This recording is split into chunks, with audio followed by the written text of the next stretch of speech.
Good evening, fellow patrons. Black Ops 7 Zombies is finally here, and with it, we've got a ton of new weapons to test out. One of the most lethal weapons I've found so far is, of course, a pistol, the Jager 45, and more specifically, its secret and overpowered prestige barrel. This one attachment gives the Jager a 42.2 times critical multiplier, which is roughly a 784% damage increase to the head or critical areas. When you combine that with the right attachments, perks, augments, and ammo mods, it turns this into, in my opinion, the best gun in the game at present other than wonder weapons. So in this video, I'm going to show you how the gun actually works in game with Rampage off rip per usual, the perks and augments that make it extremely lethal, and the exact build that I'm currently running for this gun in BO7 Zombies.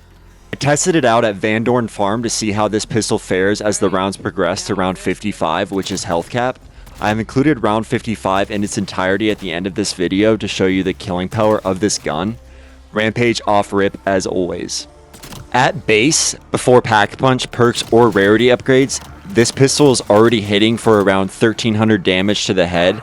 For an unupgraded pistol, that's a lot. It feels like a mini hand cannon right out of the gate. The catch is, to unlock its true potential, you have to prestige the weapon at least once. The broken barrel is a prestige attachment, and it's absolutely the essential piece of this build. Without that barrel, the build falls off pretty hard, and you won't see near as much damage as you see on screen. If you're sitting on any leftover double XP tokens from BO6, this grind isn't too bad. Pop those tokens and you'll prestige the gun faster than you would think. It is very easy to level up this gun as it only has 31 levels before you can prestige it. Once pack punch, the Jager becomes a completely different type of weapon.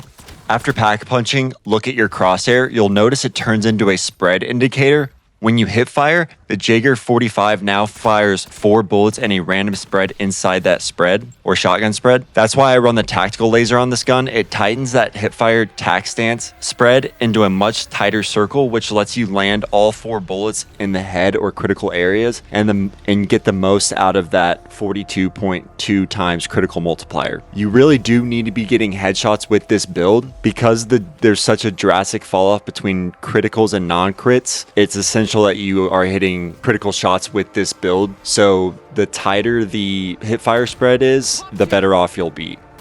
Early on, zombies don't have enough health to show the true damage. For example, you might see some of these damage numbers be in the low 2000s damage to the head, but remember, that's just per bullet, and the zombies don't have enough health, so they will be, once you see in later rounds, it gets up pretty high. I don't want to spoil it, so you'll have to stay tuned, but the damage numbers on this gun are pretty insane. There are 2 essential perks for this particular weapon build, Double Tap and Deadshot Daiquiri.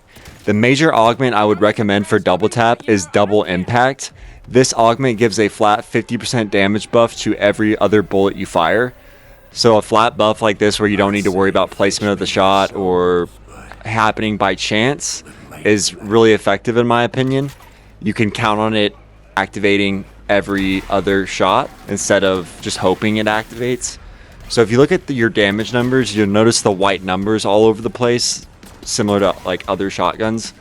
That's double impact constantly activating or being triggered. In BO7 Zombies, you can research each augment to an extent where you can equip 2 minor augments. In my opinion, this should be one of the first perks you research. Double caliber essentially acts as an additional FMJ and further increases your bullet weapon's penetration damage, allowing you to hit more zombies at once. Recently, I've become a believer in the double or nothing augment after being very skeptical of it at first when it released in BO6.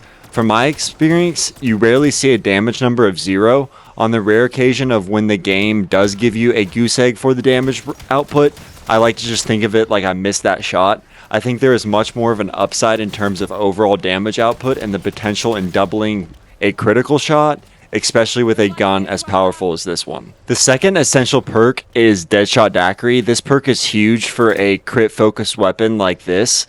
The 2 augments I recommend are Dead First, which doubles your critical damage on the first bullet that hits an enemy's head at full health or critical areas. With how small the hip fire spread is with this build, it is very manageable to land critical shots on most zombies you will shoot at. And then dead draw, this augment further tightens your hip fire spread, so it's perfect for this 4 pellet style firing because it keeps all of those bullets locked into that spread. With Deadshot Daiquiri, the Prestige Barrel, and the Tactical Laser, your crosshair gets insanely tight and all 4 bullets will consistently land as critical shots. For the ammo mod at the Arsenal station, I recommend Napalm Burst on this map.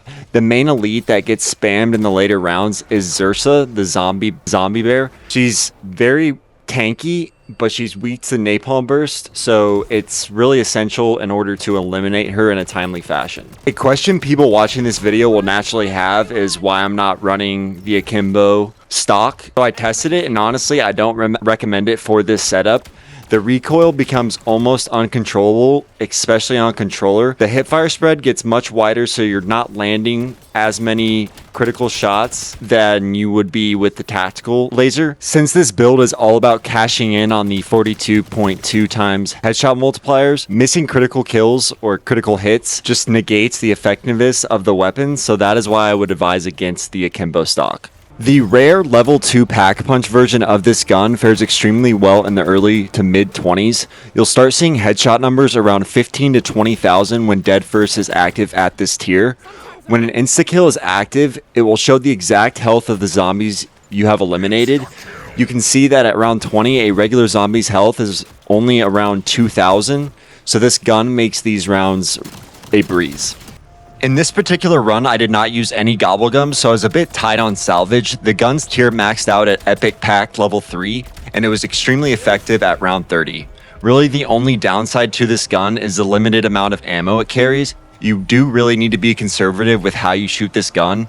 I was throwing monkey bombs and decoys in the later rounds so I could group them together. That way I could inflict as much collateral damage as possible. You can't afford to shoot zombies one at a time or you will be burning through all of your essence in a hurry. Because of its limited ammo capacity, you can't rely on just this gun to pass the rounds like you see me do from 20 to 30. The mid-30s really become a slog to progress if you're just using really any weapon for the most part, so you'll need to incorporate other tactics to eliminate zombies, such as traps or wonder weapons. At legendary rarity and level 3 pack-a-punch, dead first headshots often fall in the 40,000 range. With the double or nothing augment from double tap, you will see 80,000 from time to time. Base crits sit around 23,000 damage per bullet.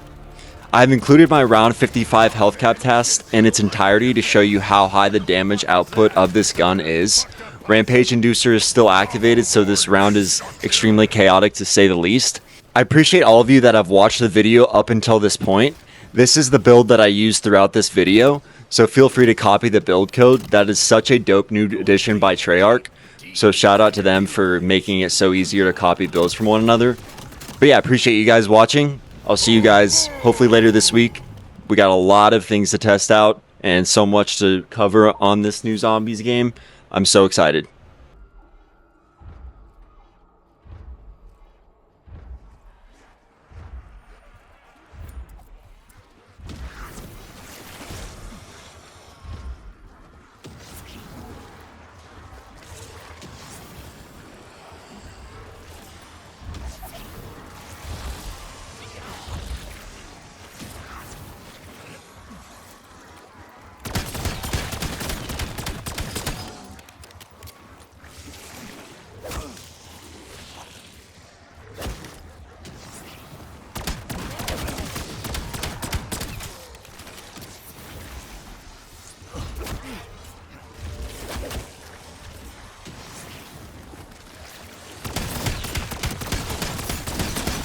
Keep coming, bone chewers. I got enough for all of you.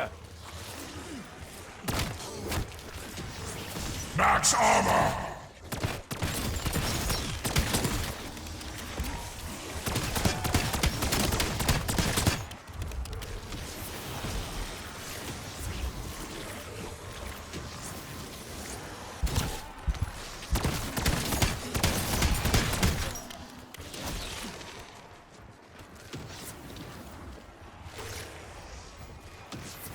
Bonus points. Now I kind of want beef stew.